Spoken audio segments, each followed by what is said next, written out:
I am already learning how to use this app in different ways. This is so exciting. So this was a problem that I saw some students have difficulty on, and this goes back to my hope that they start to quantify numbers and really understand what 5.5 means and what 1/2 foot pieces mean. So again, having them pull information out of the problem. If this is one that we can quickly visualize, and hopefully we're going to go into it, seeing it with, we have this sub, and we can even draw it as one because we know it's 5.5 feet long. Sometimes it helps students to see that it's separate feet, even though it would be one entire submarine sandwich, because then we can cut one in half. So asking them to draw this out to make sense of it, 2, 3, 4, 5, 6. So then we know that this is a half and that we don't have that half. With the modeling, the goal is, and what I always see is they start to model, they start to quantify the number, and then they can mentally manipulate the quantity. So if they have 5.5 foot long sandwich and they're dividing it into 1/2 foot pieces, we would identify either this as 1 foot and this as 1 foot. Okay, so again, we're looking at labeling what they're doing, making sense of what they're doing. And in the problem, what does it tell them? Well, a party-sized submarine sandwich is prepared for a team dinner. The sandwich is 5.5 feet long. Okay, so we have our 5.5 feet long sandwich representation, of course, whether it be this bottom one with the separate feet or this top one. It's helpful for them to cross it out because sometimes they see the things that they think that they drew, and they forget that they don't have that piece. But I feel it's really important to draw out what the whole unit is, and then cross out what they don't have. So they're knowing that, or they're seeing that we have 1/2. So 1 of 2, we have a half. Asking them, what happens next in the problem? Well, it's divided into 1/2 foot pieces. So if we know that this is one representative of 1 foot and it's divided in half each foot into 1/2 pieces, ideally they would draw it and then see, oh, this was a half and I'm not cutting it in half anymore. If we're looking at the second representation where they've drawn out each foot of the sandwich separately, again, we're cutting it in half. And finally, to continue with the model, they are counting the pieces of sandwich that they have. A lot of students immediately went to the 5.5, and then they assumed that it was 10.5 pieces. Some of the students saw that, let's make a new slide. Some of the students saw that if they have 5.5 pieces, that the size of the piece is already in 2. So it's already halves. However, this number is a mixed number. And then they saw they needed to turn it into an improper fraction. So they knew that we had 5 holes, and if we cut those holes in half, then that is equivalent to multiplying 5 and 2. And therefore we would have 10, and then we have this one piece left over, so we have 11 halves. And then they were like, oh, there's 11 halves. Again, regardless of how your child does it or makes sense of it, is totally up to them. But I also want to get on to the more difficult problems, so I'm going to make this a short video. Just kidding, I'm totally just going to continue this video because it takes a really long time for the iPad to compress these presentations into videos to upload to YouTube, so I might as well kill a few birds with one stone. This was a problem that caused a lot of the students difficulty, and when we went over it, what I asked them to do was, again, to tell me what they know. All of them were able to say, we know the cost of 2.5 pounds of cheese. And the cost of 2.5 pounds of cheese is $5.60.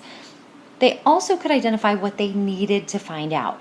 So they were like, we know we need to find the cost of 9 pounds of cheese. So a lot of them recognize that, okay, $5.60 is the cost of 2.5 pounds of cheese. So if I have 5 pounds of cheese, that must mean I have to multiply $5.60 by 2. Now, I'm sure that you're already seeing the problem that we'll run into is by the next chunk or group, we'll have only 7.5. And then if we want to jump up again, we are going to be over 9 pounds. Okay, so that option won't necessarily work. Pause. My bad. It will work.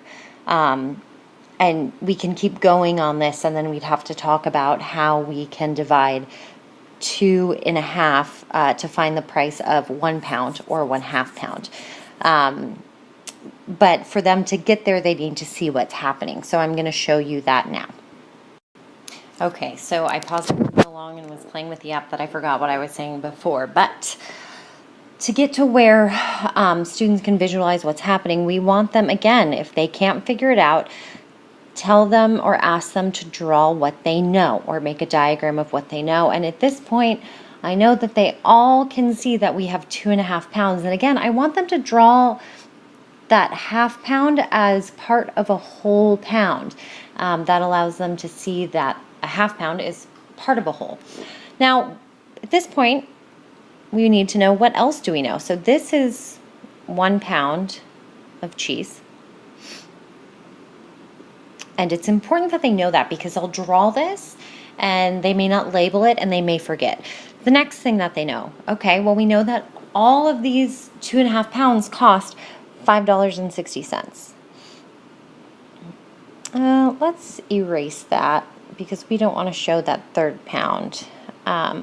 These 2.5 pounds cost $5.60. So at this point, I would ask them, okay, can we divide 5 evenly amongst 2 wholes and 1/2? And a lot of students may say yes. And that's where we want to press and say, okay, well, do we have 3 equal parts to divide it into? Let's try it. If I put $1 here, $1 here, another $1 here, do I put a whole dollar here or a $half here? Because this is only half, what do I do? And then we want to direct them like, okay, is there something easier that we can do to make all of these pounds of cheese or the cheese that we have into equal sizes so we can split the money up equally? Okay, they may need some direction with this, but as they start to quantify number and manipulate it as a quantity, these things will come more quickly to them. But in the beginning, it's kind of a guided process. So if we cut each of these pounds in half, then we have 5 1/2 pounds. Okay, and since our 5 1/2 pounds are of equal size, we can then evenly divide our $5 amongst each pound. Now, we've already shared our $5 equally amongst each 1/2 pound. So we still have 60 to divide evenly. And as a student was explaining when we were reviewing this, he said, okay, well, I don't exactly know what 60, if it divides evenly into 5, but what I do know is I can at least put 10 cents in each one to represent 10 cents for each 1/2 pound, which would leave me with 10 cents because I used 50 cents. And then he looked at it and he was like, oh, that 10 cents will divide evenly into 2 cents. So I'm putting 2 cents in each one. Okay, your child may immediately say, oh, 60 divided by 5 is 12 cents. Okay, but ultimately they will find that each 1/2 pound costs $1.12. So if they see, oh, if each 1/2 pound costs $1.12, you may have to direct them to what are we looking for. Again, what do we need to find? And we need to find the cost of 9 pounds of cheese. How much? How much does this cost? So at this point, they may recognize, okay, so if a 1/2 pound 1/2 pound is equal to $1.12, and I need 9 pounds, then I would have to multiply 1/2 pound by 18. I will get better on the organization. Then I will have to multiply 1/2 pound by 18 in order to get to 9 pounds, which must mean I then have to multiply $1.12 by 18 as well to find out the cost of the 9 pounds of cheese.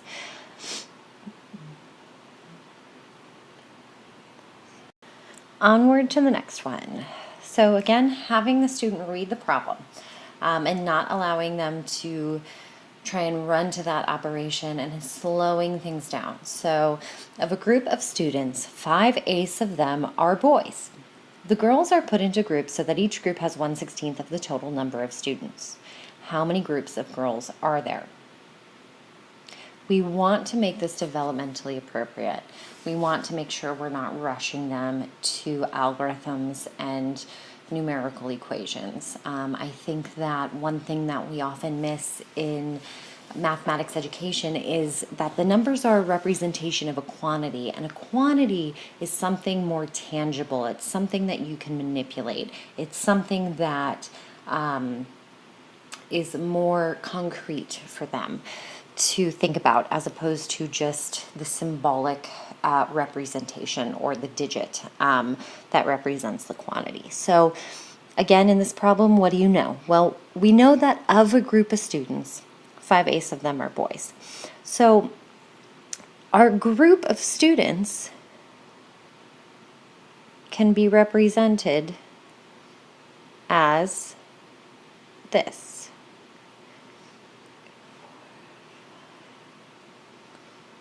I think that's 8. I'm getting pretty good at making equal boxes. 5/8 are boys. So if they don't pull out that they need to draw the entire 8 pieces, that's okay. If they just draw 5, ask them, okay, 5 of what? 5 of 5/8. So our whole is in 8 pieces and we have 5 of them. So what would that look like if we're representing the whole? So here we have our whole, and this we want to press. What is this whole fraction bar right here? What does this represent? Well, this represents the group of students.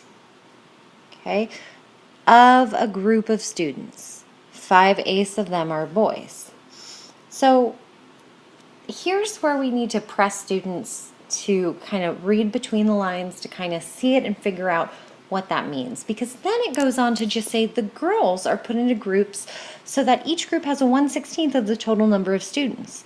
How many groups of girls are there? Well, they're like, what? Hang on a second. I don't even know how many girls there are. How many girls are there? And this is where we need them to see the whole. Again, that's why it's important for them to draw the whole and to cut it up into the appropriate size we need it, and to label that the boys are 5/8. Okay, I even often have them color in, all right, because you know what? We're not using these anymore. We know those are the boys. So then what's left over? Well, this is left over, and there's only boys and girls in the world, and this is the whole group. So this must represent the number of girls, or the fraction of girls out of the whole group. So we know that the fraction of girls is 3/8, and we want to put them into groups of 1/16. So 1/16 of the total number of students. This is also important. So 1/16 of the total number of students. And again, we want to make sure that they know that 1 of 16 pieces. The girls are in groups of 1 of 16 pieces of the total number of students. That means that we're cutting the total number of students into groups, into 16ths, so into 16 pieces. So, well, how do we do that? Some kids will just draw a line vertically down the center. Some will do this. I honestly don't think that it really makes a difference in my years of teaching this. I have not found that it makes any sort of difference if the child knows why they're doing it and what they're doing. That's really the most important thing. If a child knows what they're doing and they have proof in the problem to back it up, they can cut a model up any way they want to represent it. So then we now see that this is into sixteenths. I really have found that using the words that represent quantities helps students really see the quantity as opposed to just a number that they have to add, subtract, multiply, divide. So I really like asking them to use these words, and I really like using these words as often as I can remember. So once we've cut it into 16 pieces, we can see that the girls are in 6 groups. So we have 6 groups of girls after we cut the whole group into sixteenths, or 1/16, which would be a 16th. Here is another way, this similar problem. They saw that the boys were 5/8. Now, they knew that the whole group would have been 8/8, which is equivalent to 1 whole. Since they knew that the whole group was 8/8, they knew that the girls must have been represented by the leftover 3/8. To divide this by 1/16, or to get this into 16 pieces, they just had to scale up their fraction by multiplying 8 by 2, and then multiplying 3 by 2 as well, which would give you 6 total pieces. So there's a number of different ways to look at problems like that, and students have all different ways to see it. And what I found is the students who are scaling their fraction up to 6/16 are the ones that see the quantity based. And it's not a matter of their ability or capabilities, it's just a matter of how they see mathematics. And when we ask them to draw it, we're asking them to visualize it, and then they can see, oh, if I have 5/8, well, I must have 3/8 left over. The more that they do things like this, the more quickly they're going to see this missing piece, which is our ultimate goal, because we don't want them using models forever, but the model is really there to help the student make sense, again, of the problems. I forgot to finish writing that. Make sense of the problem. And this will be the last one of this video. I think this problem brought many of my students to just complete and utter confusion, because there is so much happening in this problem. And again, it's a multi-step problem, and it's a multi-step process, and the computation is not extremely complicated and or difficult. It is simply just making sense of this problem. So how do we make sense of a problem like this for students who are 11 and 12, some of them 10 even, that is developmentally appropriate? And again, this goes back to having them read the problem and to, write down what they know. So I'll give you a second to read the problem, because you can if you haven't already. Okay, and I would ask the students, what do they know? Well, a lot of them go line by line, and that's okay. They would say Kim uses, this is funny too, because they were like decals, decals, decals, decils. So we had a brief discussion about what a decal was. So she uses decals to decorate 5 cars and 2 motorbikes. And I asked them, okay, can we do anything with that? Yeah, we can. We can draw the motorbikes and the cars, but let's keep reading and see if that's what we need to do. Let's keep reading and see if we can find out what we need to know in this big, long, complicated problem. She uses 2/3 of the decals on the cars and 2/5 of the remaining decals on the motorbikes. She has 6 decals left. How many decals does Kim use on each car? So what are we looking for? We're looking for a number of decals. So we want our representation to represent decals. And I'm going to ask the students, what is the first thing they know about what Kim does with the decals on the cars. They always identify that 2/3 of the decals were used on cars. So I'm like, okay, I asked them to draw the 2/3 and color in the ones that were used on cars. And you know what? It's good to label it because this is a multi-step problem. Okay. Also to label that this whole fraction bar is the total number of decals.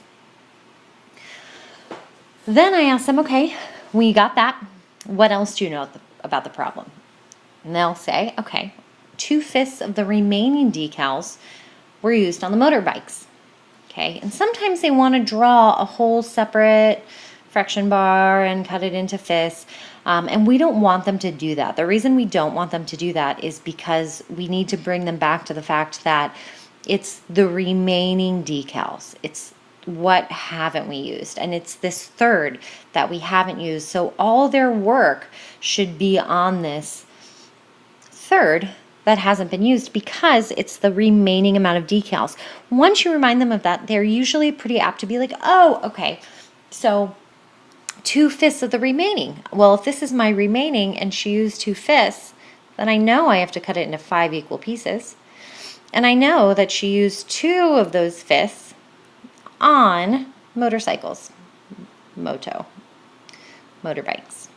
Okay? And then I'm like, are we done? No. Well, what else do you know about the problem? Well, we know that she had 6 decals left.